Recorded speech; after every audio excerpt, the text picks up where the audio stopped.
I'm having a special this time. My friend Ron Smalek back in Chicago, he suggested simply just what's your top 3 favorite songs and why? Well, that should be easy. It's, well, suddenly, okay, well, that's not really that easy. But if I took the top 3 artists and music writers and stuff, it should be Beatles, Mike Oldfield, Electric Light Orchestra, and Maggie Riley. Oops, that wasn't. And then there are some others. Okay, it's not that easy. So I've been thinking and I've been rethinking and I've been really thinking. Down below in the description, there is a playlist of every song that I came up with because it's not just 3 of them. I'll get you through at least 12. Yeah, I know. I can't just do 3.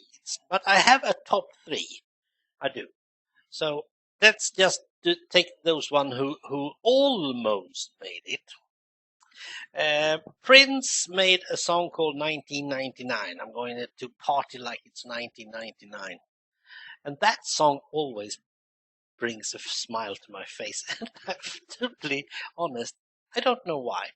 And when I look through my playlists, that song is in there always. Jerry Rafferty has made many songs that makes me think, and that's the text. Mostly when I listen to a song, it's the rhythm. If it feels like it's a rhythm I can, well, I don't know, enjoy. Otherwise, I'm a pop guy and I'm go for easy things and easy lyrics and stuff. But Jerry Rafferty was one of the big ones to just make sure that I felt good within his music and within his lyrics. Get it right next time.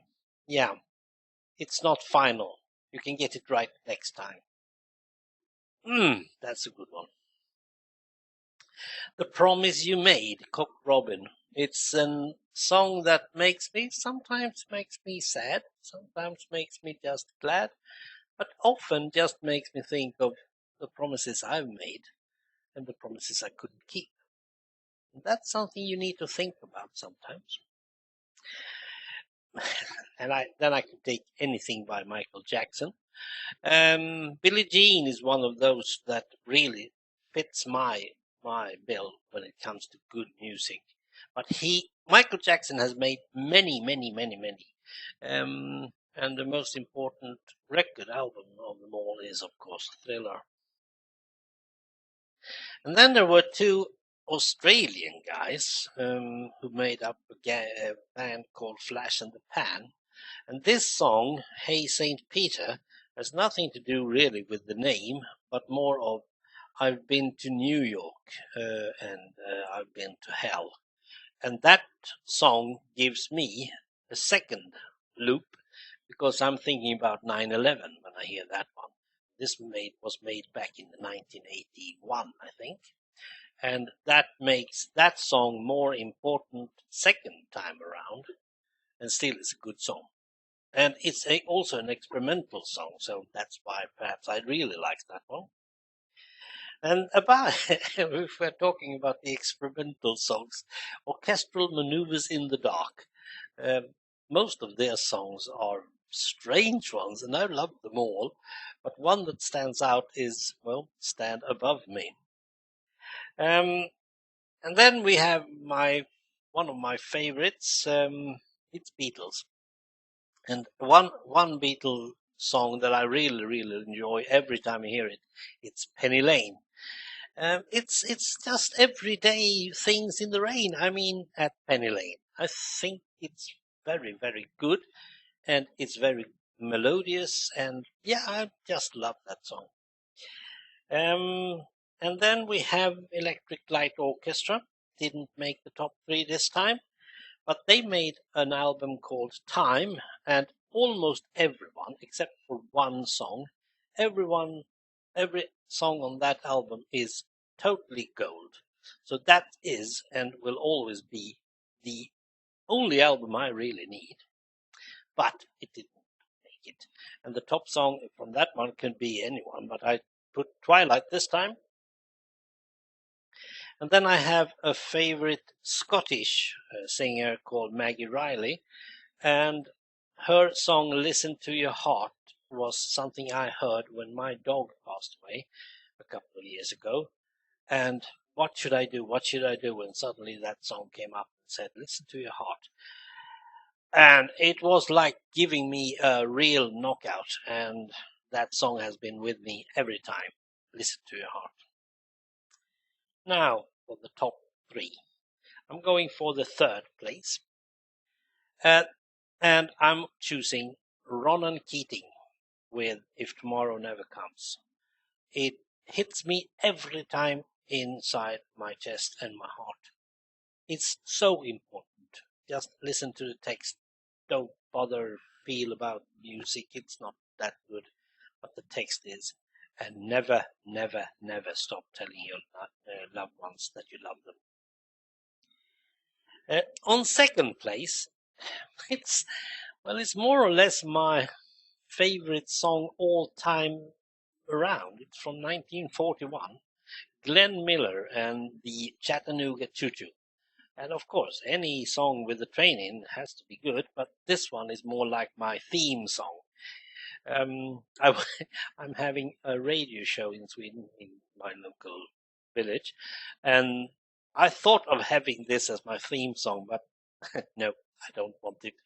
I want that to be something that is my song when I want it. And I don't know why, but it is the song for me. Almost. First place, and a song that is important in every aspect, but mostly in the lyrics, is a song called Man in the Rain with Michael Oldfield from his song album Tubular Bells 3. Now the whole album is, again, it's a very good album. It's creative all inside it. I'm getting every energy aspect I can really use from that album. But Man in the Rain, I heard that at the same time that I was going to divorce my son's mother at the time, and I was the man in the rain. I was standing outside looking in, but I wasn't the loser. I just get on the next train and move on. And that's what that song is all about for me, moving on. Every time I feel like I'm low or whatever I need to do, I listen to that song and most of those songs on that album. But that song always gives me the energy and the power to move on. Not necessary to think right or do right, but it always gives me the power to keep on moving. It's easy to listen to all these songs. There's no heavy music in them. I'm not into that. I can still not hear the difference between mono and stereo, so I'm totally useless on that occasions. But these 12 songs has always been some part of me during my life. But as I said, Mike Oldfield is always on top. Really strange, because it's so strange music. Yeah. So there, Ron. That's my top 3. You can always try to just listen in on all the tunes on the playlist I've made down there. Thanks for listening.